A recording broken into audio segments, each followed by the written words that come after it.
nestes tempos de incertezas e adversidades, a esperança surge como uma luz que nos guia e estimula a seguir em frente. Neste livro, o leitor encontrará, nas mensagens do espírito Amazonas Hércules, a inspiração necessária para reavivar a fé e renovar a esperança em dias melhores. Esperançar, de César Saide, pelo espírito Amazonas Hércules, é um lançamento da Fergues Editora, disponível nas principais livrarias espíritas do Brasil. Olá, amigos! É com grande alegria que aqui nos encontramos neste dia, em comemoração ao Dia Nacional da Leitura, 12 de outubro. E nós vamos, então, nesse encontro, realizarmos essa nossa roda de conversa e queremos, então, nos apresentarmos a todos vocês. Eu sou Rosi Possebon, a diretora da área do livro da Federação Espírita do Rio Grande do Sul. Tenho meus cabelos grisalhos, a minha pele clara, estou usando uma blusa bege e quero passar a palavra para os companheiros que vão estar conosco nesta roda de conversa.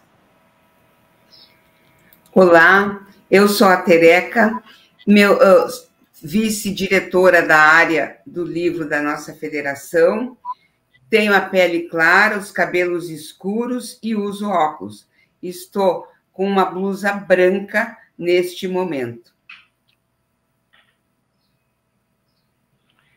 A Roseni.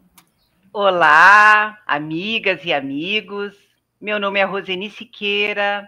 Minha pele é clara, meus cabelos são castanhos médios e compridos, e no momento eles estão soltos, né? Eu uso óculos, os meus óculos são de aros transparentes, estou de fone de ouvido e estou usando uma blusa azul marinho. Sou gerente editorial da Fergues e também sou multiplicadora da área do livro. Desejo boas-vindas ao nosso amigo que aceitou o convite e é uma satisfação muito grande te receber, Campete, nesse dia tão representativo para nós. E ainda mais receber, né, nós que sabemos que tu é uma referência nessa área editorial. Muito obrigado por estar aqui conosco. Teremos ótimos ensinamentos. Se Deus quiser, Roseni, bom, olha, olá para você, olá, Tereca, Rose, nossa querida amiga que está nesse trabalho lindo de Libras, a todos que estão nos bastidores aí, fazendo com que a gente tenha esse momento. Queria agradecer o convite, a oportunidade de estarmos juntos. Para mim, uma satisfação enorme estar com vocês, da área do livro, desta federativa tão, assim, significativa, tão importante, né, que faz um trabalho cultural, um trabalho, né, na área do livro muito importante, e a gente se sente, assim, gratificado por estarmos aqui. Eu sou um homem relativamente maduro, né, quase 60 anos, aproximando ali, cabelos grisalhos, um cavanhaque, já mais assim também, né, um pouco mais branco, grisalho. Eu estou com uma blusa, uma camisa estampada, eu estou com fone de ouvido branco também. E a minha pele é um tanto quanto avermelhada, né? Eu sou um homem branco, mas um tom assim mais rosa na cor da pele. Uma satisfação estar com vocês, gente. Muito obrigado, viu? Que a gente possa ter um momento assim de muita alegria, de muito conhecimento, de aprendizado conjunto aqui com vocês. Então, muito bom, queridos, estarmos juntos. Nós queremos fazer, então, antes de iniciarmos o nosso diálogo, uma breve leitura de uma mensagem. Ela se chama Anotação Espírita e nos diz o seguinte: cada criatura na esfera da evolução requisita certos ingredientes com vistas à obtenção de plenitude espiritual para a alegria de viver, tais quais sejam luz na consciência, equilíbrio no coração, discernimento no caminho, lógica na conduta, raciocínio na fé, desprendimento na posse, ponderação na abastança, resignação na escassez, estímulo ao trabalho, paz na luta, consolo no sofrimento, humildade na vitória, renovação no fracasso, amparo na queda, esperança na tristeza, resistência na prova, sustentação no dever, força no sacrifício. Sempre que você puder socorrer alguém nas necessidades reais da vida, dê a esse alguém a bênção de um livro espírita.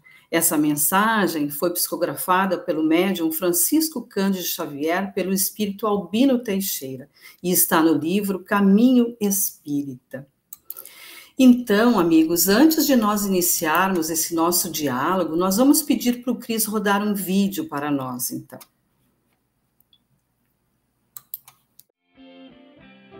No coração do Centro Espírita, desenha-se um recanto de luz e sabedoria. A sala de leitura. Mais que um espaço físico, ela se torna um porto seguro, onde a busca pelo conhecimento se associa à construção de laços fraternos que transcendem as páginas dos livros e permeiam as almas na aquisição de conhecimentos relevantes para a transformação moral. Sala de leitura. Conheça, divulgue e incentive no seu centro espírita. Então, com essa introdução, o Geraldo iniciou o artigo que ele escreveu para a nossa revista A Reencarnação 463.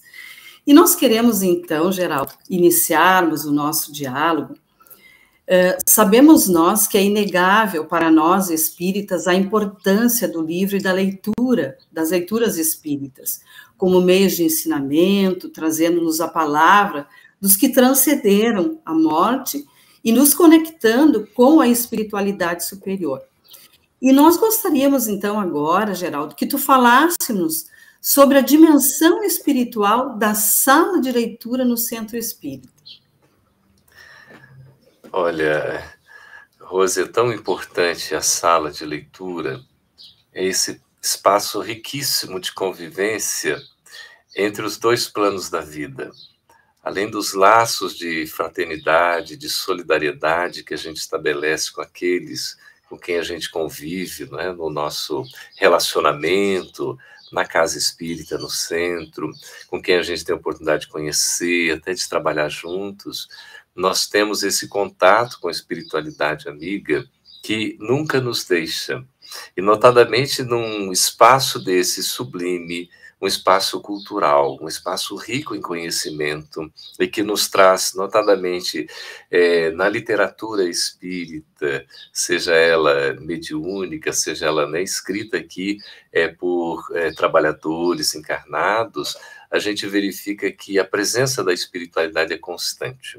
A gente até costuma, sabe, Rose, Tereca, né, Roseni, Denise, Cris, que está aí nos bastidores, nos dando a oportunidade da gente estar aqui na tela, e vocês todos estão nos acompanhando, que quando a gente vai entrar, por exemplo, na sala de leitura da Biblioteca de Obras Raras, da FEB, aqui em Brasília, desculpa, eu já fiquei emocionado de início, viu, Rose, com o vídeo, e, assim, é tão bonito. A gente pede licença aos espíritos amigos, né? Para que a gente possa adentrar aquele ambiente. Então, sem dúvida alguma, há um amparo espiritual muito grande, uma proteção, uma presença que nos dá segurança, que nos transmite esperança, que nos faz nos sentir confiantes para o desenvolvimento das atividades. Porque nessa sala de leitura, a gente tem encontro e reencontro. Achei tão significativo o vídeo que encerra ali, né, com uma espécie de encontro ou reencontro de dois jovens, né, que vão se conhecer ou se reconhecer, uma coisa tão bonita nesse sentido de laços de fraternidade, né, de um amor verdadeiro, e esse conhecimento que vai permeando a nossa mente, o nosso coração, porque à luz do Espiritismo a gente tem a oportunidade, né, de ter o Evangelho, que é coração, é a mensagem do Cristo que nos toca profundamente e que nos desperta a mente, porque o Espiritismo com a questão da fé raciocinada, esse legado maravilhoso que Kardec nos deixou, a gente tem a oportunidade de acessar conhecimentos, né? E o conhecimento nos ilumina. Ele nos dá a oportunidade da gente enxergar com discernimento, a gente ter segurança na caminhada. E a sala de leitura propicia isso. É um espaço de reflexão, de silêncio, de diálogo fraternal. Quantos e quantos atendimentos não são realizados? Quantas e quantas, Rose, inspirações não são efetuadas na intimidade do silêncio?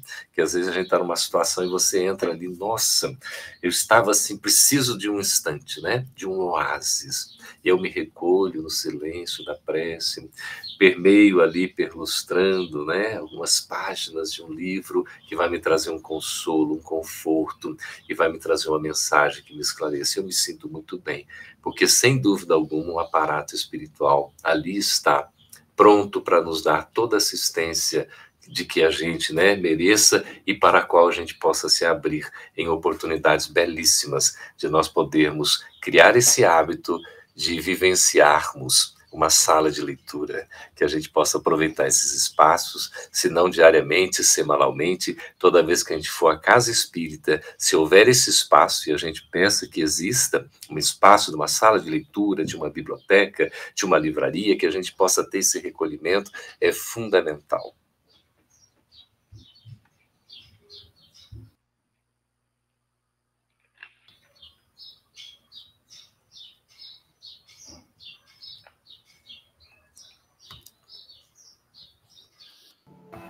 Seu microfone, amiga. É sentindo essa ambiência espiritual, né, Geraldo? De toda aquela luz, de todo aquele conteúdo que ali está, aquele acervo de luz que nós encontramos dentro desses espaços. Com certeza. A gente encontra esse ambiente e a gente se encontra, Rose, porque muitas vezes nós estamos assim numa situação de aflição, de angústia, de dúvida, de um certo desânimo que bate, né? Nós somos aqui seres humanos enfrentando as provas do dia a dia e nem sempre nós estamos com toda aquela altivez, com todo aquele otimismo, né, que deveríamos alimentar. Então, a sala de leitura é como se fosse um oásis. Um oásis. O que significa um oásis, né? A gente está caminhando num deserto, enfrentando aquelas agruras todas, né? Aquele tempo difícil, e de repente você encontra um ambiente em que vai poder, né, se dessedentar, vai encontrar um ambiente de paz, uma sombra temporária ali para um descanso, para você se realimentar e seguir em frente. Por isso que a sala de leitura deve, se a gente puder, nossa, se a gente pudesse visitar uma sala de leitura diariamente, Rose, a gente se reabasteceria espiritualmente para seguir em frente. Que ótimo. Então, continuando aqui as perguntas, Campetti, nós sabemos, né, que através da leitura, que os amigos benfeitores, eles destacam a importância da leitura espírita para o nosso crescimento moral e espiritual. Então, eu te pergunto, como é que a sala de leitura ela pode contribuir para esse aprimoramento moral e espiritual dos frequentadores desse centro espírita? Olha, Roseni, a oportunidade é muito grande, porque primeiro é o acervo, né, que a sala de leitura tem. Deve ser um acervo, evidentemente, selecionado criteriosamente, com obras que vão trazer o consolo, esclarecimento, né? Obras espíritas, eventualmente até obras espiritualistas, obras de referência que vão dar o apoio, digamos, a um conhecimento mesmo cultural, né? Às vezes a gente tem alguma dúvida, a gente vai encontrar material ali que vai sanar essa nossa dúvida. E a gente sente, com relação à literatura espírita, especificamente, como nos ensina a Dona Ivone do Amaral Pereira, tinha que ser uma mulher, né, gente? Aqui, então, tem que fazer reverência, né? E essa referência respeitosa a vocês, não é? E realmente ela coloca para nós que o autêntico livro espírita é aquele que consola porque toca o coração, é aquele que nos esclarece porque vai nos trazer elucidações, não é? E é também aquele que nos edifica espiritualmente. Então, veja que interessante, Roseni, Indalício Mendes, que foi redator, secretário de reformador, né? Nós temos até um livro chamado Rumos Doutrinários, que é uma compilação de artigos dele, né? A gente até vai reeditar oportunamente esta obra, Artigos de Reformador. Ele nos diz que a leitura de um livro espírita não é como a leitura que a gente faz, né? Assim, de uma revista diária, ou semanal, ou um jornal diário, ou a gente poderia trazer hoje um trechinho do Instagram, uma frase no Facebook, né? É muito além disso, porque tem um conteúdo que transcende, que é esse conteúdo moral, que é um conteúdo que toca o coração, que toca a mente, para a gente se sensibilizar, se consolar, se despertar, né, espiritualmente. Então, tem toda uma questão moral, doutrinária, que são princípios, que são valores, e que nos incitam à prática da vivência cotidiana, na nossa agenda diária, exatamente como a ética. Então, não é só a moral, mas é a ética que é a vivência transformadora. O Espiritismo tem esse compromisso, por isso que o verdadeiro Espírito é reconhecido pela sua transformação moral, como está lá no item 4 do capítulo 17 do Evangelho segundo o Espiritismo. E essa transformação moral se dá também pela leitura, pela reflexão, pelo sentimento e, notadamente, pela vivência.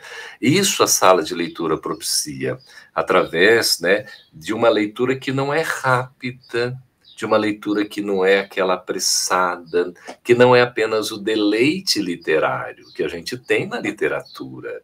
A própria Dona Ivone nos ensinou também.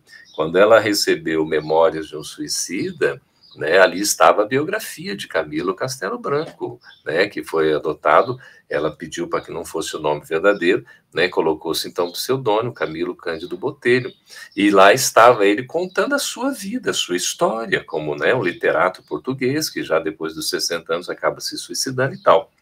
Aí a orientação, quando a obra foi apresentada, na verdade, ela nem foi recebida. Desde o momento que ela foi mostrada a primeira vez na Federação Espírita Brasileira, até que ela fosse publicada, não é? Foram 30 anos, 3 décadas. Porque ela passou por uma profunda revisão doutrinária, de conteúdo realmente espírita, por Leon Denis, Espírito. Olha que interessante. Assim como a trilogia, né? O Cavaleiro de Lumière, não é isso? O Drama da Bretanha, lá, esses 3 livros lindos, né, que a gente tem, que também é a trajetória da própria Dona Ivone do Amaral Pereira em outras encarnações, não é? Com o espírito, né, Roberto de Canalejas, que tem ali toda a narrativa. Aí vem o pai espiritual da Dona Ivone, claro, nós precisamos colocar o conteúdo nisso aí, que é um conteúdo moral, ético, né, evangélico, doutrinário, espírita. E aí, então, ele faz essa revisão também, toda essa, digamos, né, essa curadoria espiritual da obra, para que ela tenha esse conteúdo. Então, a obra espírita é diferenciada e ela contribui nesse sentido da transformação moral por conta desse conteúdo, que vai tocar o nosso coração, consola, as mensagens são consoladoras, né, me trazem essa esperança, me trazem ânimo, otimismo, então me desperta a mente para realidades para as quais às vezes a gente não está assim, né, vendo constantemente. Então, a doutrina espírita mostra essa imortalidade, mostra essa comunicabilidade, mostra a presença, né, dos 2 mundos ali, numa interação constante. Isso nos traz muito esclarecimento, muita esperança, né, com relação à vida futura e à lei de causa e efeito. Então, vai mostrando esses ensinos exatamente para a gente se melhorar. Quando a gente navega, por exemplo, na literatura A Vida no Mundo Espiritual, né, de André Luiz, é uma coisa impressionante. A gente vê como esse espírito mesmo se transformou, né, até hoje, né, nós vamos ter no momento ainda ao longo desse mês que comemora, né, tão importante esse mês de outubro, comemorando aí a literatura, né, Allan Kardec, a gente tem, né, essa oportunidade do livro, a gente vai vendo como essa literatura nos toca. Então, André Luiz, ele se transformou pelo próprio esforço, pela própria disciplina, e vai nos compartilhando esses ensinamentos. É uma bênção a gente poder estar acompanhando isso, porque a gente vai se tocando cada vez mais, Roseni, para a nossa própria melhoria moral, que é a finalidade do Espiritismo. É verdade. Sabe agora, Geraldo, tu falando para nós sobre a questão do livro, me veio aquele pensamento de Emmanuel, quando ele fala que o bom livro, ele te tira da ignorância, não é verdade? Mas o livro espírita te tira da ignorância e do mal. Então, fecha bem com tudo isso que tu está nos contando e acrescentando, né, para o nosso conhecimento maior. Com certeza, porque a gente faz uma leitura que nos agrada, um livro bem escrito, naturalmente, como a gente tem muitos espíritos literatos, né, e muitos médios que escrevem muito bem, a gente vai se envolvendo, né, na leitura romanceada, né, numa leitura de crônica, não é, de conto, numa mensagem, como você acabou de citar, assim, que toca profundamente a gente, né, e a gente vai se sentindo envolvido para a nossa melhoria. Tem que refletir, pensar, se envolver ali.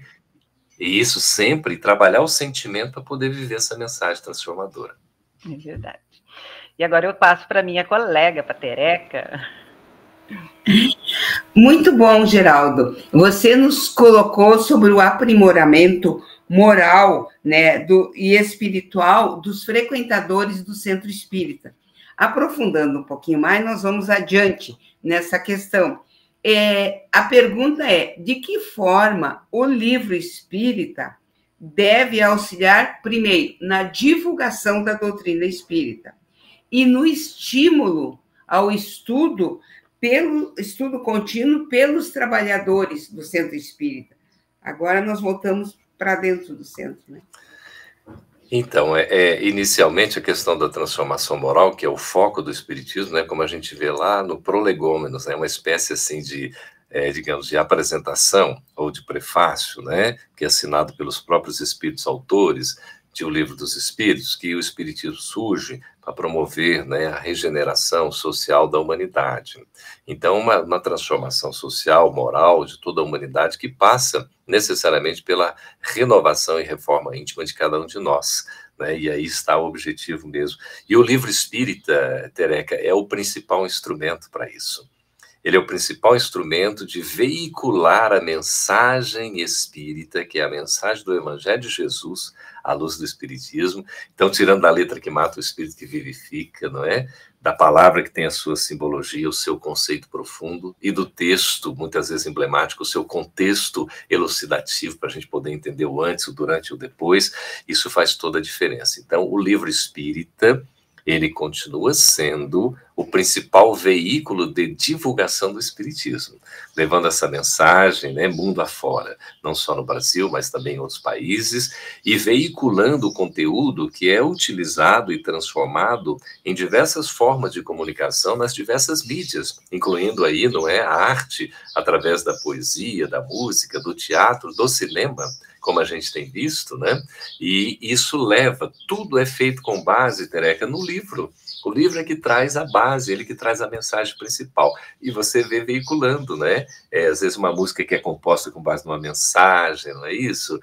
Uma peça teatral, né? Num roteiro adaptado, né, de uma obra, assim como também um filme, como a gente tem diversos exemplos, né? O Nosso Lar se transformou no filme, a vida continua, né? A vida continua também, a vida continua. O próprio Os Mensageiros, agora o Nosso Lar 2, e a gente vai ter outros, e são vários outros que tem aí, nesse sentido, porque leva a mensagem de uma forma que possa chegar também a um grande público.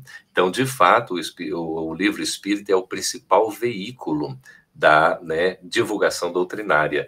E é importante, Richard Simonetti fala para a gente, se a gente puder ofertar um presente, que a gente dê o melhor presente. O melhor presente é um livro espírita, porque ele é o remédio daquele que se encontra doente.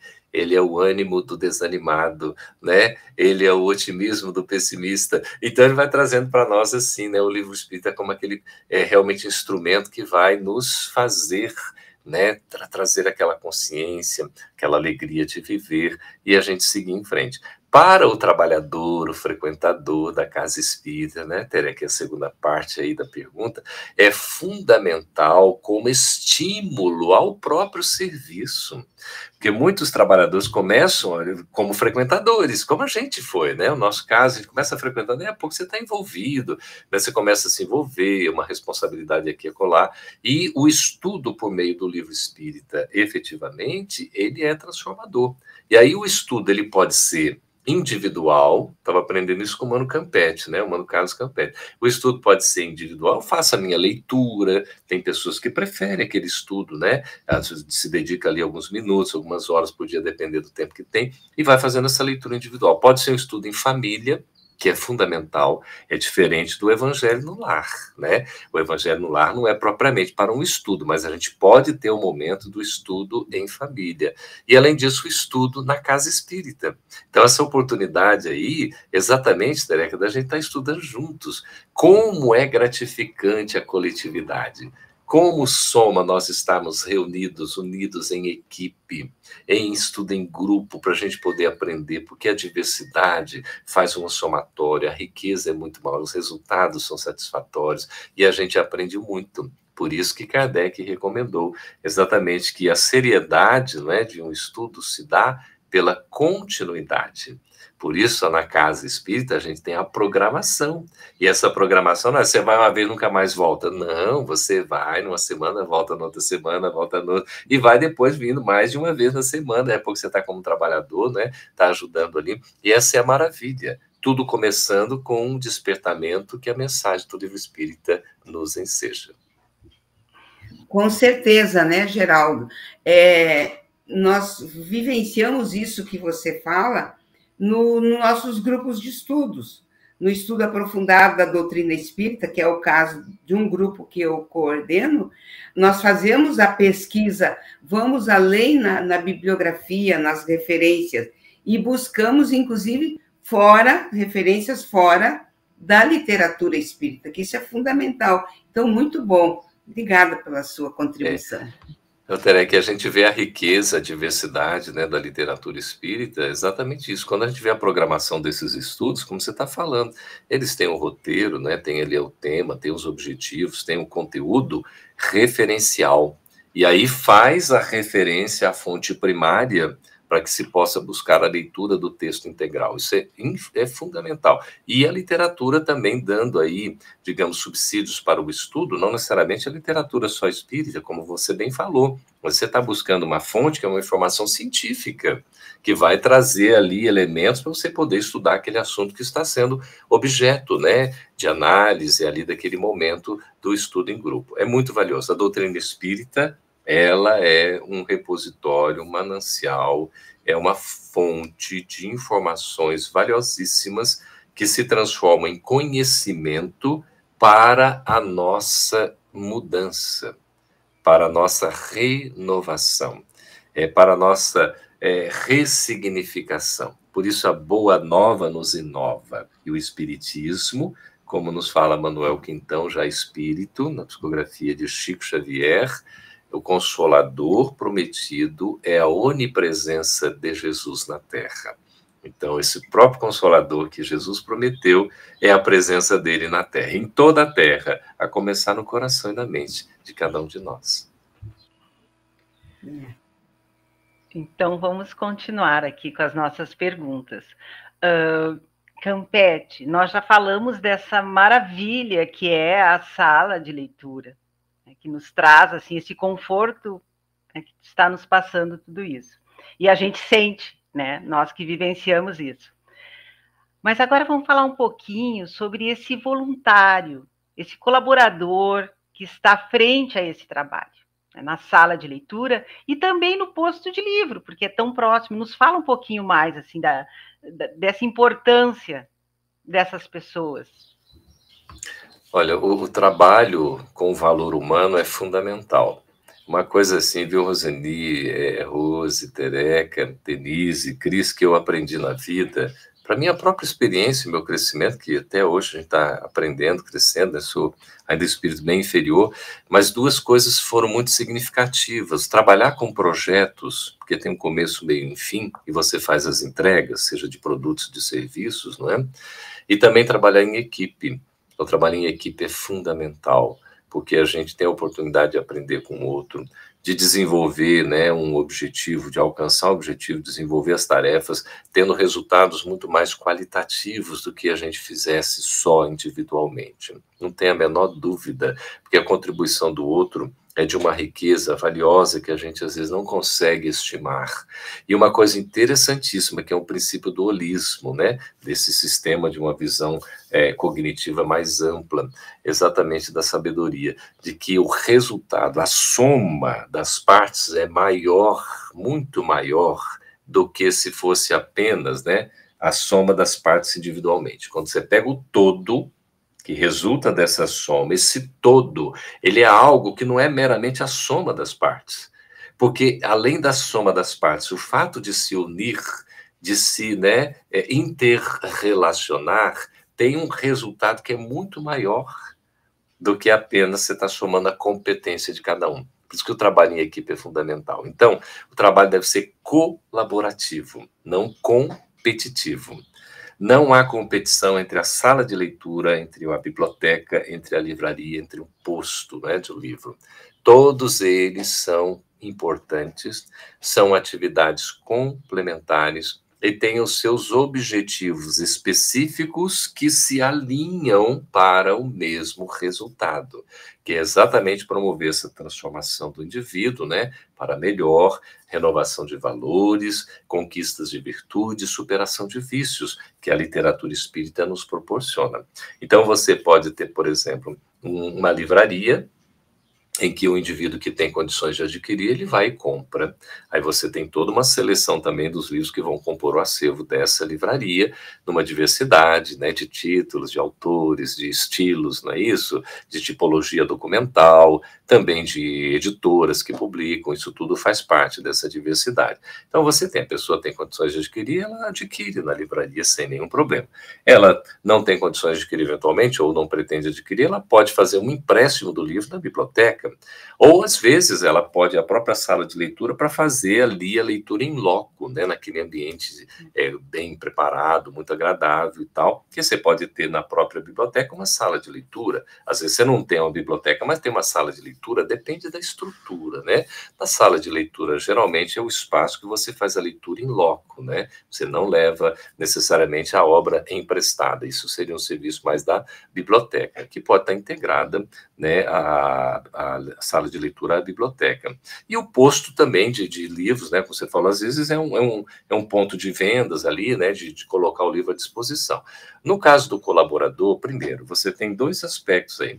Algumas atividades é importante que você tenha, se possível, funcionário. A presença do profissional, devidamente treinado, habilitado, capacitado para fazer o serviço. Se você puder somar a esse trabalho os voluntários que possam revezar ou estar somando na equipe, quer dizer, você vai ter o responsável pela livraria, pode ser até um diretor, que é um voluntário, você pode ter um voluntário mesmo colaborador, ou você pode ter um funcionário contratado que ele é funcionário naquele momento, mas ele pode ser em outros momentos também devidamente registrado, aí com tudo conforme a lei determina, pode ser voluntário também. Mas determinadas atividades exigem a presença de um funcionário. Isso é importante a gente registrar, porque atividades específicas, profissionais, a pessoa tem que ser habilitada, tem que ter competência, tem que ser treinada. Então, a pessoa que vai atender, seja numa sala de leitura, seja num posto de vendas, na livraria, seja na biblioteca, tem que ser uma pessoa, por exemplo, que acolha. Então, ela tem que ter essa qualidade do acolhimento, porque muitas vezes a pessoa vem, Tereca, não para comprar um livro ou para ler um livro, ela vem para receber um consolo. E aí ela sai dali com o livro, pode ser levando um livro da livraria, adquirindo, pode ser prestando um livro da biblioteca ou fazendo ali uma leitura na sala, assim, prazeroso, gostoso, vai se sentir acolhido. Mas essa pessoa tem que ter essa preparação para escutar, para ouvir, porque muitas vezes esse ambiente do livro é a entrada para um atendimento fraterno. Desse que vai ser atendido, que depois pode virar um frequentador e depois até um colaborador. Quantos não passaram por esse processo? Então, o voluntário, ou no caso o funcionário, deve ser treinado. O trabalho voluntário, é claro, você tem aí uma possibilidade de contar com a boa vontade, mas aliada à boa vontade, Roseni, necessariamente tem que ter a preparação técnica. Nós não podemos abrir mão disso. Falar, eu tenho boa vontade. Então, bom, já é meio caminho andado. Agora vamos ao seguinte, você conhece o trabalho? Você sabe como é que faz? Não sabe, mas eu quero aprender. Então, vamos aprender. Vamos estudar, vamos verificar, existem recursos, existem pessoas que têm experiências. Olha, você conhece os livros? Não conheço, mas eu gosto de ler. Então, vamos conhecer. Existem catálogos, existem instrumentos, existem virtualmente, eletronicamente, existe fisicamente. Então, vamos lá na livraria, vamos na sala de leitura. Olha, a sala de leitura está organizada. Como é que ela está organizada? Ah, ela está aqui estruturada tematicamente, ou está por autor, ou aqui tem os romances, olha, aqui tem as obras, né, de mensagens, aqui tem as obras religiosas, científicas, né, filosóficas. Quer dizer, você tem toda uma estrutura, a pessoa tem que ter um certo conhecimento. Olha, queria saber sobre, né, eu estou precisando aqui, a pessoa chega com ideação suicida, precisa de um atendimento emergencial, o que você vai fazer? Você vai passar o memória suicida para ela ler? Não dá ali na hora, é claro que não. Você tem que acolher a pessoa, abraçar a pessoa, conversar, fazer com que ela, naquele momento, ela tire aquela ideia. Daí você vai levando assim, a importância da vida, a valorização, um livro de mensagem, né, doses homeopáticas. Né, depois a pessoa vai conhecendo um pouco mais, ela vai fazendo outras leituras. Então, isso é muito importante. O trabalhador, nós precisamos das pessoas, nós precisamos de nós mesmos. Bezerra de Menezes, numa belíssima mensagem psicografada por Chico Xavier, que foi publicada, ela é de 1969, nenhuma das meninas tinha nascido aqui, só o Cris e eu, né? E aí, veja lá, em 77 foi publicado em Reformador, e Bezerra de Menezes diz assim: nós vivemos num regime total de interdependência. Não sei se se lembra aí, Roseni, Tereca, Rose, né, Denise, Cris, dessa mensagem. Vocês estão nos acompanhando aí, queridos, vão poder, né, acessar. Tão importante, nós vivemos num regime total de interdependência. Vale dizer, todos nos dependemos mútua, reciprocamente. Ninguém consegue viver isoladamente, ninguém consegue viver sozinho. Nós precisamos dos outros, nós somos seres gregários sociais, somos seres humanos, né, que dependemos dessa relação. E isso é a comunicação, a linguagem, o entendimento. E aí Bezerra, na sua genialidade, né, ele vai e coloca para nós na sequência: não há caminho sem comunicação. Sem comunicação não há caminho. Então a gente só consegue abrir o caminho, ou os caminhos, através da comunicação, do diálogo, da conversa, do entendimento. E a sala de leitura, a biblioteca, a livraria, o posto, né, de serviço oferece para nós essa oportunidade desse diálogo, dessa conversa. Então não é meramente assim, as pessoas chega lá, eu queria um livro, né? Então não tenho livro. Ah, então obrigado. Não deixe a pessoa sair da sala de leitura, da biblioteca, da livraria, né, do posto livre, sem ter alguma coisa em mão, que seja um marcador, que seja um volante, uma mensagem, né? Que seja um livro que pode ser doado, um exemplar da revista, apesar de que a revista é mais cara do que o livro, né, Rosa? Eu vi você mostrando a belíssima reencarnação, a gente vai ver, gente do céu. Mas, enfim, o que a casa puder ofertar, não deixa a pessoa sair de mão abanando. Importante, segura um pouquinho ali, conversa, tal, dê aquele atendimento, e a pessoa sair com o livro. Então, tudo isso faz parte desse trabalho, que é um trabalho voluntário, que é um trabalho também daquele que é um funcionário, eventualmente está ali respondendo, né?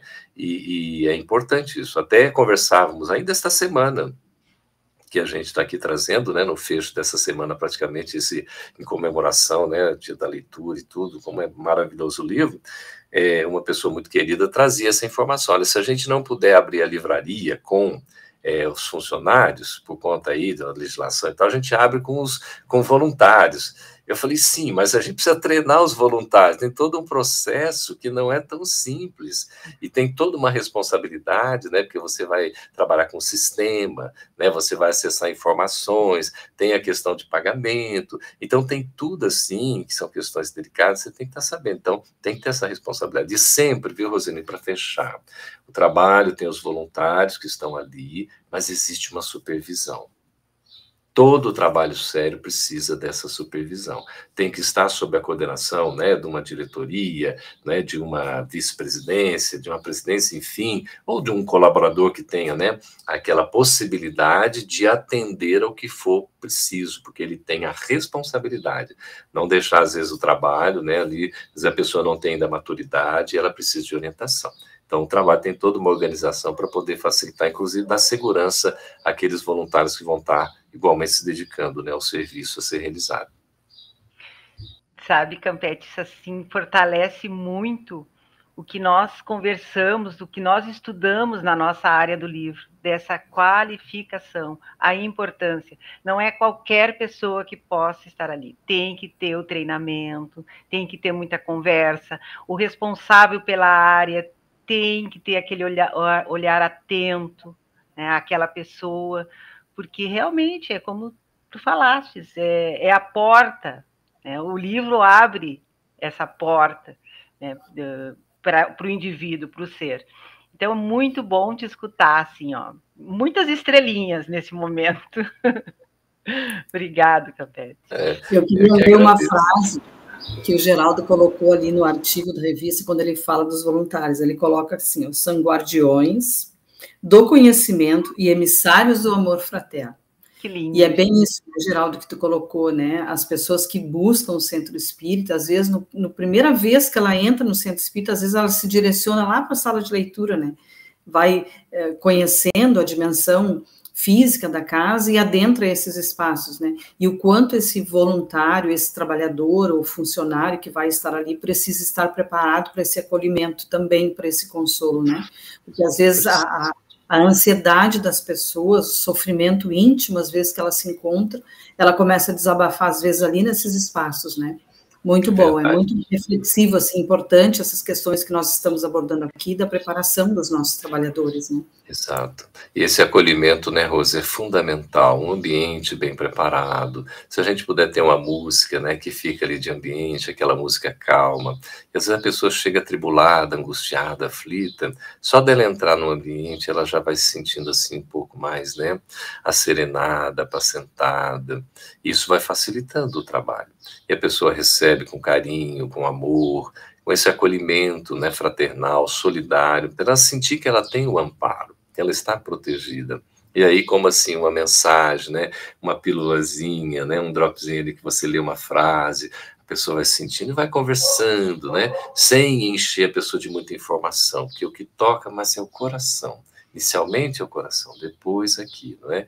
Então, nesse caso, a gente sabe do desenvolvimento intelectual extremamente importante, né, como está no Livro dos Espíritos, mas o Evangelho fala amai-vos, né, e instruí-vos. Então a gente faz esse paralelo porque é fundamental esse acolhimento. E a sala de leitura, o trabalho com os voluntários na livraria, né, na biblioteca, no posto aí do livro, é indispensável. Porque, como você falou, Rose, a pessoa chega, geralmente é onde ela viu, ela entrou. E a livraria, né, como vai estar ali de cara, né, o posto do livro já assim que deve ser localizado, não é escondido, é à vista. Isso, não é, vai estar lá no fundo, não, vai estar na frente, né? Não vai estar assim, tímido, não, vai estar se mostrando. Então, mostra o livro, bota na vitrine, coloca ali um pouco para fora, bota a mesa que sai da sala de leitura, aqui você está sendo convidado, venha, entre. Você aqui, você vai ser acolhido, você vai ser abraçado. Aí a pessoa já se sente fortalecida só com esse convite. Maravilha. Com certeza, né, Geraldo? Você nos falou desde o início, nós começamos falando do desenvolvimento, do aprimoramento moral e espiritual dos frequentadores. Passamos pelos colaboradores, pelos trabalhadores espíritas no estudo, e agora nós te perguntamos, né? E você coloca muito bem aqui na revista Reencarnação o item benefícios tangíveis e intangíveis da implantação da sala de leitura, que vai além das estatísticas de empréstimo de livro, né? Você coloca assim. Então, a pergunta é que você nos fale um pouco mais sobre os benefícios tangíveis e intangíveis da implantação da sala de leitura, como sustentabilidade doutrinária e espiritual para o centro espírita e, naturalmente, para os seus frequentadores. Olha, primeiro, o centro espírita ele tem as suas diversas dimensões, né, espirituais. Desde um lar que acolhe, né, uma família. Então, nós, na Casa Espírita, somos irmãos, constituímos uma família. Para isso, aqueles que estão chegando também devem se sentir assim, acolhidos como se eles fizessem parte da família. E essa integração com a sala de leitura, com o ambiente, né, do livro, seja livraria, biblioteca, sala de leitura, o posto ali que está mais à frente, de repente, né, para atender uma necessidade, é fundamental. Fundamental porque está recebendo, está acolhendo. Então já vai abrir um espaço maravilhoso, né, nessa dimensão do lar. O Centro Espírita também, ele tem esse trabalho lindo de oferecer um campo para a pessoa estudar, a pessoa aprender como se fosse uma escola. E a instrumentabilidade está exatamente ali no livro, como, né, André Luiz coloca no Conduta Espírita, a biblioteca é um viveiro de luz. Então, nós temos ali, né, nesse manancial, nesse repositório, fontes de sabedoria que vão nos esclarecer e também vão nos trazer, né, paz ao coração. Então, é uma escola, ao mesmo tempo é uma oficina de trabalho que a gente vai se desenvolvendo. Os colaboradores, né, os funcionários, os frequentadores, aqueles que estão chegando à casa espírita, visitantes, eles vão recebendo tudo isso, vão sentindo que é uma grande oficina de trabalho, que cada um tem o seu papel. Tudo isso a gente já vai imaginando os benefícios, né, os resultantes desse sistema que deve funcionar harmonicamente, não é? E daí o diálogo, a comunicação sendo importantes para a resolução de qualquer aresta que precisa ser aparada, que isso faz parte, né, também do trabalho, nas dificuldades cotidianas. A gente pode entender também a casa espírita, né, como nos traz Sueli Schubert, se baseando em Bezerra de Menezes, na mensagem que está nas dimensões espirituais do Centro Espírita, como sendo também, né, uma espécie de hospital. E aí entra, Tereca, tendo um atendimento, né, a sua questão, que a gente muitas vezes é recebido por uma espécie de atendimento emocional, psíquico, psicológico, espiritual, não é? Não significa substituição, muito menos competição com a questão da medicina terrestre, terrena, não, nada disso. Mas muitas vezes, né, inclusive a medicina terrena está cada vez mais humanista, né, mais humanizadas. Você vê as UTIs, né, tem até as UTIs chamadas, né, mais humanizadas, para poder acolher, para receber, para estar ali para esse sentido. Então a casa espírita, acima de tudo, ele tem esse acolhimento, esse direcionamento, né, esse fortalecimento com essa orientação segura, moral, ética, espiritual.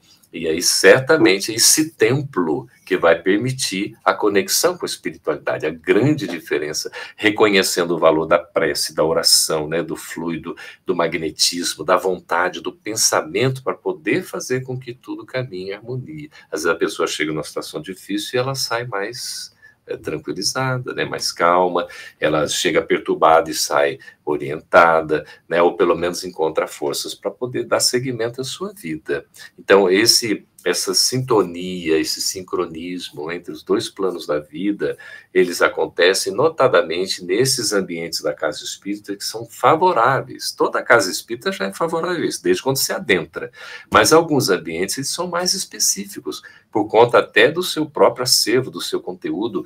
Pode ter certeza, Tereca, no ambiente onde há o livro, não é? De você tem uma sala de leitura, uma livraria, uma biblioteca, né? No posto mesmo, né? Que você pode ver, ele é mais localizado, às vezes é menorzinho, tudo, sempre tem a presença da espiritualidade. Sempre os amigos espirituais estão ali para receber, para consolar, para orientar, para inspirar. Então, aquele que está atendendo, né, que geralmente somos médios também, assim, mesmo que intuitivos, a gente acaba recebendo essa inspiração. Então, é muito importante esse trabalho integrado. E aí a gente vê esse fortalecimento por intermédio do livro espírita, do conteúdo que é passado em termos do próprio princípio fundamental ou os fundamentos da doutrina espírita. O livro espírita tem que trazer esses fundamentos, os fundamentos morais, né, da caridade, do amor ao próximo, da figura de Jesus, não é, do evangelho de Jesus. Não podemos, às vezes você tem um livro espírita que passa o livro inteiro sem citar Kardec, sem fazer referência a um princípio, né, sem citar Jesus, sem fazer uma referência a um ensinamento do Cristo. Quer dizer, será que é um livro efetivamente espírita? Né? E outra, um princípio doutrinário, a reencarnação, a lei de causa e efeito, não de uma maneira mecanicista, como a gente às vezes vê em alguns romances, como se fosse quase uma lei de ação e reação, até de punição, né? Quase que ali você fez, você vai receber. Tem que tomar cuidado, tem todo um contexto, né? Então a literatura tem que ensejar isso, e aí a pessoa vai se despertando. Então, essa sustentabilidade doutrinária, através do conhecimento, o livro sério, ele passa naturalmente. E ele precisa passar. Por isso que a gente tem que selecionar o livro que vai compor o nosso acervo. Seja, né, da sala, da biblioteca, da livraria, do posto, tem que haver uma seleção, não posso colocar qualquer livro, eu tenho que conhecer, tem que ter uma equipe que faz esse trabalho de avaliação, de seleção, é natural isso para compor acervo. Posso ter uma maior liberdade numa biblioteca do que numa livraria? Pode até ser, mas mesmo assim não pode contrariar. Kardec fez o catálogo racional, né, para compor uma biblioteca espírita, e ele citou muitos livros. A Biblioteca de Obras Raras da Fé tem livros que falam até mal do espiritismo, né? Mas é no sentido histórico importante para a pesquisa, então tem uma finalidade. Então a gente tem que ter, se tem uma sala de leitura, uma biblioteca, esses livros, né, a gente na livraria não diria, mas pode ter uma biblioteca, uma sala de leitura, mas está bem definido a finalidade, às vezes essa pessoa vai fazer uma pesquisa e tal, mas para essa leitura de consolação, de abrigo, né, de atendimento, de consolo efetivamente, mas nesse sentido, vai tocar o coração, vai trazer um alívio, né, e aí a sustentabilidade ela vai ocorrendo espontaneamente, né, é muito importante. Por isso que a segurança doutrinária deve ser veiculada pelo livro, e a gente está, antes mesmo, né, no caso a Fergus também é editora, né, fazer a avaliação do que vai ser publicado. Muito importante isso. Ter também o grupo de pareceristas, assim como tem quem avalia o livro já publicado para colocar no acervo da biblioteca, da livraria, enfim, né, na sala de leitura, a gente ter também aquela equipe de pareceristas que vão fazer a avaliação segundo alguns critérios dos originais, antes que eles sejam publicados. Porque, infelizmente, boa parte das editoras não faz essa avaliação. E aí você tem um livro que não necessariamente é espírita, mas com rótulo de espírita. Um livro que é mediúnico, porque vem lá assinado por um espírito, você não consegue nem pronunciar o nome, aí a pessoa, nossa, é um romance, é mediúnico, então é coisa séria. Não necessariamente. Então, esse cuidado todo a gente precisa ter. A sustentabilidade passa necessariamente por preservação desses princípios, para que eles não sejam deturpados, mas sim desenvolvidos, decodificados nas explicações que a obra literária, não é, espiritista tem condições de nos ofertar. Isso é praticamente feito com seriedade, com trabalho em equipe, não é assim, digamos, né? É trabalhoso, mas não é impossível de se fazer, dificílimo, não. Dá trabalho porque é uma coisa séria. E o bem que é sério, né, é trabalhoso, faz parte, mas ao mesmo tempo é muito prazeroso, porque quando a gente vê o resultado, a gente fica muito satisfeito. Com certeza, né, Campete? Na área do livro Fergus, nós temos 2 oficinas que nós trabalhamos no movimento. E uma dessas oficinas é sobre análise de obras, que a gente expande esse conhecimento. Na primeira oficina, nós trabalhamos todos os pilares de sustentabilidade, desde o doutrinário até o espiritual, passando pelo ambiental, pelo sociopolítico-cultural, pelo econômico, a gente passa por todos. Então, você só reforçou, nos ajuda, nos fortalece no nosso trabalho. Obrigada. Então, vamos a mais uma pergunta, né, Campete? Ô, Rose, só rapidinho aqui, Rose, como é importante, a Tereca falou que esses valores, né, de sustentabilidade, eles estão integrados, né? Você vê que vai somando. Por isso Sim. que nós falamos, né, no mercado editorial espiritista não há um interesse no lucro, que não é uma questão econômico-financeira. Evidentemente, você precisa ter um retorno para reinvestimento, né, no próprio trabalho, para ser aprimorado e tudo mais, que tudo tem custo, né? Mas tem esse cuidado principal doutrinário, com a mensagem veiculada com seriedade, com segurança, não é? Para que a gente tenha tudo mais que venha decorrente disso, até mesmo o amparo espiritual, né, esse equilíbrio, essa solidariedade, o meio ambiente, né, que é o nosso ecossistema ali que a gente está convivendo, tão necessário essa preservação, e vocês aí fazem um trabalho exemplar, muito bonito, né, e bom que nós estamos juntos, né, eu quero aprender com vocês, evidentemente, não é? Importante que tu colocou, né, Geraldo, a questão dos romances, autores, né, tanto encarnado quanto desencarnado, né, e a gente sempre coloca isso também nas nossas oficinas, para os nossos multiplicadores, as nossas reuniões de capacitação permanente que a gente coloca que o nosso compromisso é com a universalidade do ensino dos espíritos, né, com essa concordância, né, então esse é o nosso compromisso, né, porque às vezes as pessoas acham que talvez um espírito que se manifesta ali, essa semana recebi mais algumas obras para serem encaminhadas para análise, E a gente identificou ali algumas questões, já no pegar a obra, a gente já, às vezes, a experiência, né, e o estudo profundo do Espiritismo nos faz ver já, muitas vezes, na abertura de algumas páginas da obra, a gente já consegue identificar algumas questões, assim, né, que nos chama a atenção. Então, isso é importante, a gente procura preparar os trabalhadores, né, do nosso movimento espírita nesse sentido, que o nosso compromisso é com a universalidade do ensino dos espíritos, essa concordância, né, que os espíritos, o método utilizado por Kardec, né.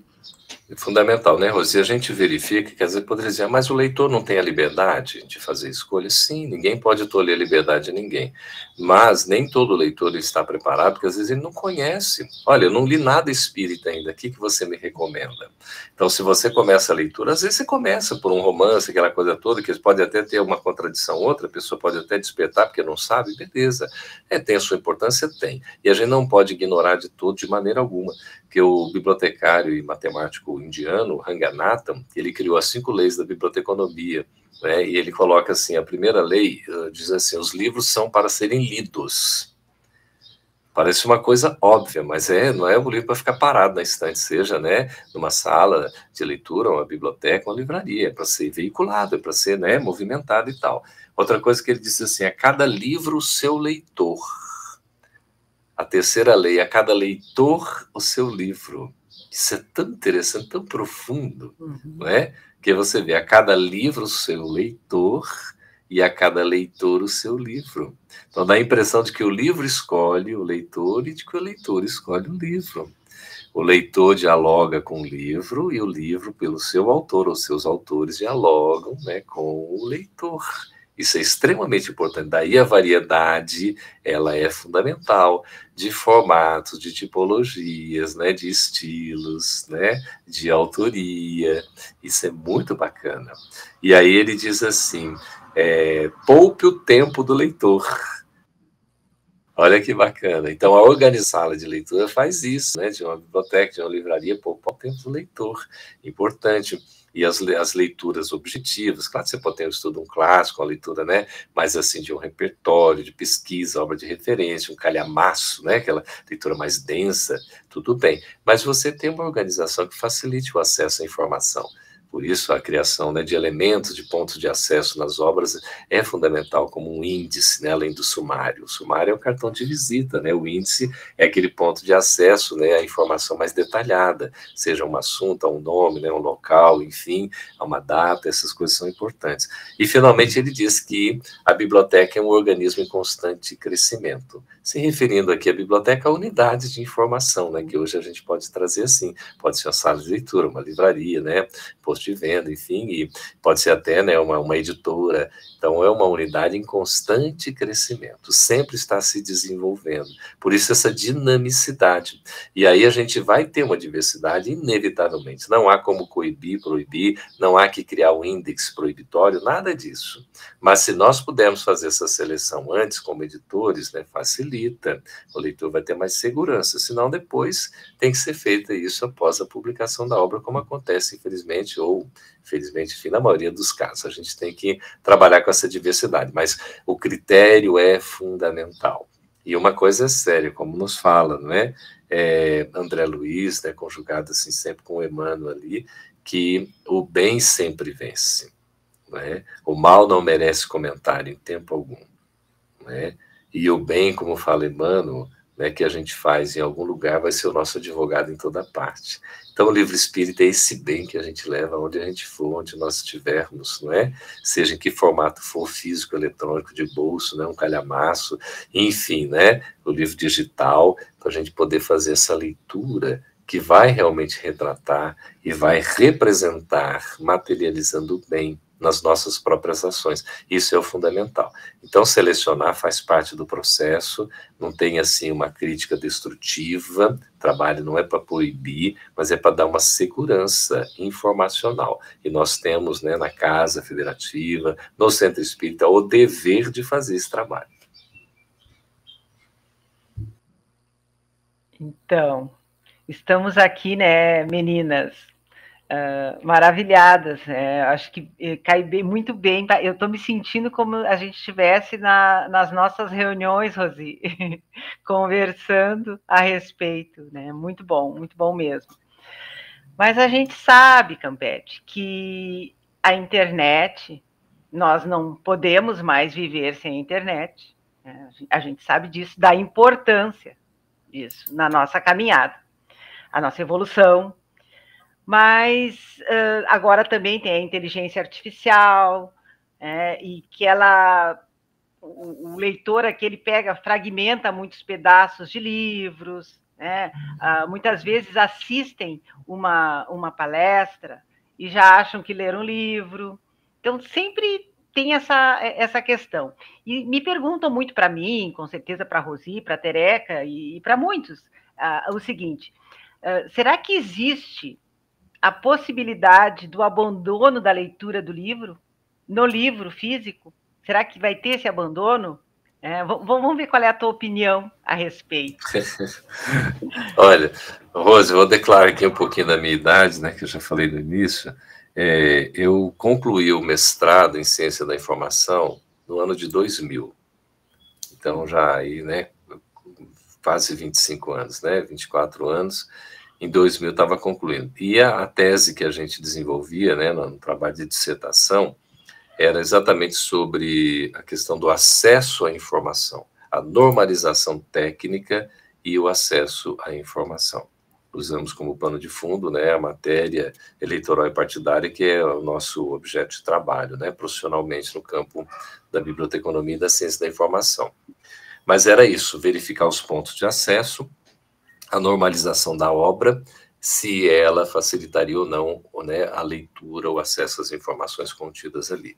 E a gente entrou nessa questão da discussão do livro eletrônico, isso já é época, né, o chamado EPUB, e-book, não é, o livro eletrônico, se ele competiria com o livro físico a ponto, né, de colocar esse livro físico em risco. E o estudo todo que a gente fez à época, e ele vem se confirmando cada vez mais, não porque a gente tenha feito, mas é a própria realidade que a gente vê, e tem dados sobre isso, é de que, por exemplo, quando tinha, não é, a questão do teatro, e aí surge o cinema mudo, as pessoas achavam, né, que, de repente, ia ser, né, o cinema iria substituir o teatro, o que não aconteceu, né? A rádio que existia, quando surgiu o cinema, achava que a rádio ia deixar de existir, nunca deixou de existir. Quando surgiu o cinema falado, falaram, não, para quê, né, o cinema falado, se tem o cinema mudo e tudo, falando que, né, realmente foi, de uma certa maneira, evoluindo, mas não houve uma competição no sentido de deixar de existir o teatro, o rádio, né, e o cinema. Hoje esses elementos convivem, cada um com seus espaços, né, e nos seus desenvolvimentos. Com relação ao livro, né, nos Estados Unidos, a gente tem cerca de 15% a 17% do mercado livreiro digital, eletrônico. Né, os outros todos são para o espaço físico. No Brasil, nós temos em torno de 5%, 6%, e que se estabilizou tanto nos Estados Unidos quanto aqui no Brasil. E há uma tendência de decréscimo. Olha que coisa impressionante, a gente acha que está crescendo o digital, o eletrônico, não, ele está numa estabilidade, numa tendência de decréscimo. E ele não compete com o livro físico. Então, a gente precisa desmistificar, Rose, que é sempre uma questão que tem, diminuiu não sei o quê, né, os livros físicos, porque agora tem os livros eletrônicos. Não diminuiu por conta disso, e pelo contrário, hoje, vocês têm aí, são testemunhas, trabalham com editor, a gente tem impresso muito, né, aqueles livros que saem mais de curva A, como talvez a gente não tenha impresso aí ao longo de toda a história. Porque continua uma demanda muito grande, o público gosta do livro físico. Se a gente fizer uma enquete aqui, entre nós da geração, né, vocês são da geração Y, eu sou da geração X, enfim, a gente vai ter essa leitura do papel e tal. A gente que é editor e tudo trabalha convivendo com os dois, tem também, a gente gosta e precisa, né, ter informação e tal, seja no meio que foi. Todo o livro da FEB, por exemplo, né, a gente tem a parceria com a FEGS também na questão do livro eletrônico, né, o livro ele é convertido eletronicamente. Por quê? Porque ele acessa um público, ele chega a um público. Cada livro sua leitura, cada leitura seu livro. Isso também dá nesse sentido do público especializado, e às vezes você tem um público que lê o livro físico, não lê o eletrônico, o que lê o livro eletrônico, não lê o livro físico, e o que lê ambos. Agora, com certeza, o que lê o livro físico é muito maior. Só para dar uma ideia aqui de faturamento, por exemplo, né? O faturamento que, no caso, a FEB Editora tem com relação aos livros eletrônicos, né, o equivale, assim, a um mês, comparativamente ao faturamento com o livro físico, não é? Que a gente tem, então, do livro impresso. Então, aquilo que tem no ano do livro eletrônico é como se fosse um mês do livro físico. Tá? Então, vamos dar um exemplo aqui. Se você tem, por exemplo, 120, né, no ano do livro impresso, né, você vai ter 12, praticamente, ou 10, né, no ano do livro eletrônico. Tá? É uma conta aqui meio de padeira, assim, que a gente fala, né, de brincadeira, mas é só para ter um comparativo. Então, não há concorrência, pelo contrário, né? Você vê o livro físico com a tendência a aumentar e esse livro eletrônico diminui. Então, desmistificando, não há uma competitividade, eles sobrevivem conjuntamente e vai, claro, pode ir conquistando gradativamente outros leitores também, mas não há um risco. Eu que leio, né? Vocês que leem o livro eletrônico, não deixam de ler o físico, né? Há alguns que só leem o livro eletrônico, não leem o físico, mas é uma minoria mesmo. E uma maioria que lê só o livro físico não lê o livro eletrônico. Dá para entender essa relação?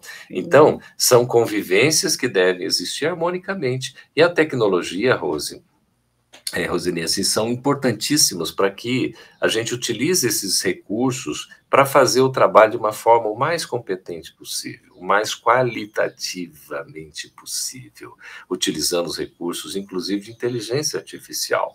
Se for bem utilizado, bem empregado, né, com todo o cuidado, com esse rigor, porque às vezes você tem, você lança lá, deixa ele fazer. Ele vai colocar informações erradas, informações que contrariam, inclusive, princípios fundamentais, né? E aí a gente tem utilizado a ferramenta outra, você vai, questiona, começa a conversar, ele pede até desculpa para você, né? Aquela coisa toda assim, e a gente vai... Aí você faça uma análise crítica do texto, por favor, porque eu te dei toda uma fundamentação, você escreveu desse jeito. O texto não está com lacunas? Aí ele vai e faz a análise. Realmente o texto está com lacunas, o texto pode ser melhorado aqui, tal, nesse ponto tem. Ele faz toda uma crítica sobre o próprio texto que foi elaborado, né, pela inteligência artificial, com todo o fundamento que foi passado, é claro, porque aí está a diferença. Quem está alimentando é que vai determinar como vai ser. E aí ele faz lá e tudo, aí você faz o questionamento, ele mesmo critica tudo. Eu falei, mas então, por gentileza, você poderia fazer o texto com as correções todas que você mesmo está indicando? Aí, então você vê que coisa interessante, né? Não é pegar por aí, bota lá uma história, o escreve, o que virou de febre de livros, né? Escreva o seu livro aqui, tudo, vem aqui que a gente faz o seu livro. Isso virou um mercado, né? Fora. Talvez alguns, pelo espiritismo, tenham utilizado isso, mas a editora tem que selecionar para publicar, ela tem que fazer uma avaliação rigorosa, porque a gente vê muitas assim, vazio, né, Roseni, Tereca, né? Assim... Cris, um conteúdo muito assim, amplo, parece que não tem um desenvolvimento, não sabe muito para onde vai. Então, essa inteligência artificial, ela tem que ter toda uma lógica, você tem que estruturar, né? Tem que avaliar, tem que corrigir, tem que colocar no estilo e tal, né? Porque isso tudo é importante. Não é abandonar, não dizer, não pode, não. Utilize sim, mas com bom senso, com equilíbrio, com responsabilidade, né? Para a gente ter produtos de qualidade, né? A gente tem uma riqueza, uma diversidade, por exemplo. Esse livro aqui, estou mostrando para vocês uma versão que é de Portugal. Foi editada pelos maiores grupos, né, que é a Penguin Editora, se não de Portugal, da Europa, talvez até do mundo aí. E a gente fez essa licença para eles, só que eles fizeram um formato aqui, a gente faz no bolso, né, que para nós no Brasil aquele formato nosso 13x10 é bem mais agradável. Mas está aqui o livro, né, eles vão utilizar todo o material nosso, todo o português do Brasil e tal, só para dizer da expansão, Então, você tem recursos utilizando, eles fazem a maneira deles, adaptando lá no formato, não conteúdo, a gente não permitiu, que eles queriam reescrever, é natural, né? Queria adaptar, não, meu amigo, a obra é do Chico, isso daqui você não tem adaptação, você vai escrever outra obra. Então, esse cuidado todo tem que ter, porque na inteligência artificial você pode estar utilizando para fazer outras obras. Como a Rose falou, se você copia daqui, copia dali, fica meio que uma coxa de retalhos. Né? Fica assim. Às vezes cita pergunta do Livro dos Espíritos que não existe. Ele aí cria, ela vai se empolgando, porque ele pega daqui, pega dali, não tem responsabilidade alguma. É claro que é uma máquina, né? Então, a gente tem que tomar muito cuidado com isso, fazer produções responsáveis, né? Escritas que venham a colaborar. Você vê a seriedade, por exemplo, da reencarnação, né, do reformador, tem todo um critério de avaliação dos artigos, né, de seleção, de correção. Eu me lembro, Roseni, Tereka, que quando eu comecei a escrever, o Dr. Juvalir, né, um artigo lá que tinha mandado para ele, um esposo, ele me devolveu, na época imprimia, e a letrinha dele anotada. Não tinha uma linha que não tinha uma anotação, um artigo de uma página. Eu falei, meu Deus do céu, né? E ele falou, meu filho, eu chamava carinhosamente assim, a gente tem que tomar cuidado com as meias-verdades. Eu falei, não, o que significa isso, meia-verdade? Eu já falava de fake news naquela época sem usar o termo, né? Mas é assim, você tem que escrever com clareza, com objetividade. Não pode deixar uma interpretação dúbia, é questão semântica. Então, às vezes, você tem numa redação, você não sabe o que está querendo dizer. Aí você tem um problema, não só de estilo estilístico, né, mas você tem uma questão semântica, que é exatamente de abordagem de entendimento. O que é aquilo que está querendo dizer? E às vezes você tem que fazer uma correção para que fique claro. E então você tem que fazer essa intervenção, mesmo que seja um texto mediúnico, né, um original que vai ser publicado, se avalia, corrige, sugira, verifica, olha, é isso mesmo, conversa com o médico, com o espírito, olha, está aqui, melhorou e tal. É assim, não pode mexer no que eu escrevi. Meu amigo, se não pode mexer, está errado, sinto muito, aqui você não vai publicar. Uma questão de bom senso. Utilizando a inteligência artificial, a gente tem que ter esse critério humano, né, de fazer. Muito importante, né, Geraldo? O autor, ele precisa estar receptivo, né, para esse tipo de correção, de revisão, né? Isso é muito importante. Mas, queridos, está excelente ouvi-los, e para nos direcionarmos, então, aqui para a nossa finalização do nosso diálogo, eu queria deixar uma frase de Leon Denis para nós, que diz assim: saibamos escolher bons livros e habituemo-nos a viver no meio deles, em relação constante com os espíritos elevados. Então, nós queremos agradecer imensamente a presença do Geraldo Campetti conosco, da Tereka, da Roseni, passando para vocês, então, agora, as nossas despedidas aí do nosso público. Vou começar, então, as despedidas, né? Que bom que a gente pode estar junto para celebrar, né, esse Dia Nacional da Leitura. Né, guiado aqui pela experiência do Geraldo, nosso convidado, muito bom te receber, e que a gente possa levar conosco nesse dia esse compromisso de incentivar a leitura, de divulgar as boas obras, de ter esse carinho todo especial com a nossa sala de leitura, posto de livro, livraria, biblioteca, né?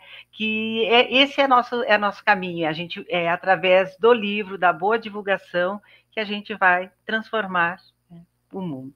Muito obrigado, gratidão, Campetti. Eu também quero agradecer imensamente ao Campetti, porque aprendemos muito nessa live, nesse trabalho. Agradecer às companheiras de jornada, que a gente já tem algumas horas de caminhada junto, e a gente está sempre aprendendo, né? Sim. E ao Cris, lá nos bastidores, que nos permite, da melhor forma, estarmos aqui. Gratidão. Então, olha só, eu queria também agradecer a você, Rose, Roseni, Tereka, né, o Cris, a todos vocês que estão nos acompanhando nessa data tão especial. Vamos nos estimular a leitura que ilumina, né, o livro espírita que nos traz lucidez, que nos consola, que nos edifica. Lembrando aquela frase também, viu, Rose, que é atribuída a Quintana, né, Mário Quintana: os livros não mudam o mundo. Os livros mudam, né, as pessoas mudam o mundo. Então, nós somos agentes da mudança, ainda mais nesta fase de transição para a regeneração. A gente precisa já exercitando-se para a autorregeneração. É preciso autorregenerar, não é? Regenerar-se para a gente poder seguir em frente. E isso passa por toda a nossa intimidade, no sentimento, no pensamento, né, nos hábitos, nas ações, nos valores que nós vamos cultivando, como também atribuído a Mahatma Gandhi, que vão acabar virando o nosso destino, desde o pensamento que é a origem, as palavras, as ações, os hábitos, os valores, e o nosso destino, que possa ser na boa companhia, como a Roseni, né, estava citando aí a autoria, e a Rose trouxe para nós Leon Denis, estarmos acompanhados dos bons livros, para termos a presença dos bons espíritos. Que Jesus nos ilumine hoje e sempre. Parabéns a Fergus por essa iniciativa maravilhosa, pela realização do trabalho que vem desenvolvendo com tanta competência e com um brilhantismo assim admirável, que é o amor. O amor faz toda a diferença, porque dá essa qualidade que faz com que chegue além de uma informação, atravessando um conhecimento que interpreta, que entende, mas sobretudo a um sentimento que pode preparar a vivência transformadora, que é o desejo de todos nós e que o livro espírita nos oportuniza. Que Jesus nos abençoe a todos, então. Muito obrigado pela oportunidade uma vez mais. Nossa gratidão aos amigos espirituais, aos benfeitores da nossa federativa e o nosso abraço fraterno a todos vocês. Até breve, amigos.